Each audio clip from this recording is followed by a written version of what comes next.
નમસ્કાર, real power news સાથે હું છું આપનો સાથી મિત્ર પ્રકાશ પટેલ। સમાચાર મળી રહ્યા છે પાદરાથી। પાદરા તાલુકામાં આવેલ એપોથિકોન ફાર્માસ્યુટિકલ કંપનીમાં ગેસ ગળતરની ઘટના। R&D વિભાગની કિલો લેબમાં બની ઘટના।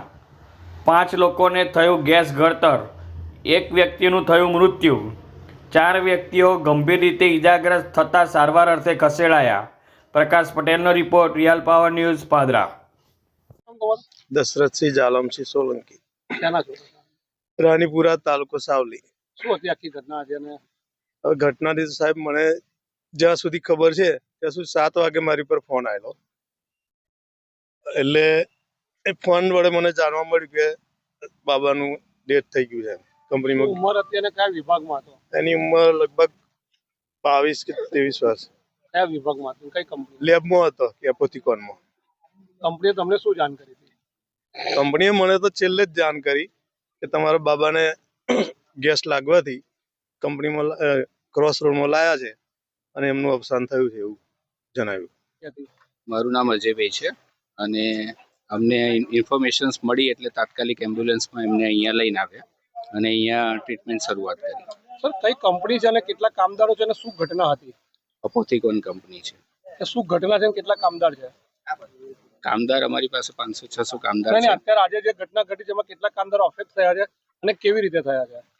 2-3 કામદાર હતા, એમાંથી આ કામદારને વધારે લાગ્યું હશે એટલે એ આવ્યા છે અને એમને ટ્રીટમેન્ટ દરમિયાન ટ્રીટમેન્ટ આપવાની શરૂઆત કરી। તમારો લાઈફ લોસ છે કોઈ? થોડી વાર પહેલા જ અમને ડૉક્ટર પાસેથી જાણવા મળ્યું કે આ રીતનું એક ભાઈને વધારે છે અને એ સિરિયસ છે એવું। એટલે સિરિયસ છે કે પછી નથી? સિરિયસ છે એવું કીધું। પેલા જે લાઈફ લોસ કોઈ નથી, કોઈ મોત કોઈ નથી? એક જણનું ડેથ તો આ થયું છે। શેના કારણે થયું? કંપનીમાં એવું શું મટીરિયલ હતું કે શેના કારણે?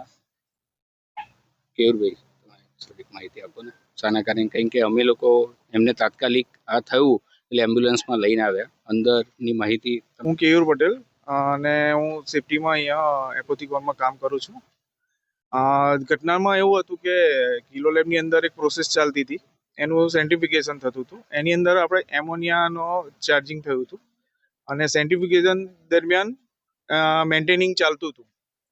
હવે એ ટાઈમમાં 3 કામદારો હતા, 1 બાય 1 એ લોકો ગયા ને એમને જોયું કે આ ભાઈ કોન્શિયસ થઈ ગયા છે, એટલે પછી તરત જ એમને ઘટના સ્થળથી ઉઠાઈ અને ઓએસસીમાં લાવી અને પછી એમને ફર્સ્ટ એડ આપી અને પછી હોસ્પિટલમાં શિફ્ટ કર્યા। કંપનીની અંદર સુરક્ષાના કોઈ માપદંડો જળવાયા છે કે કેમ?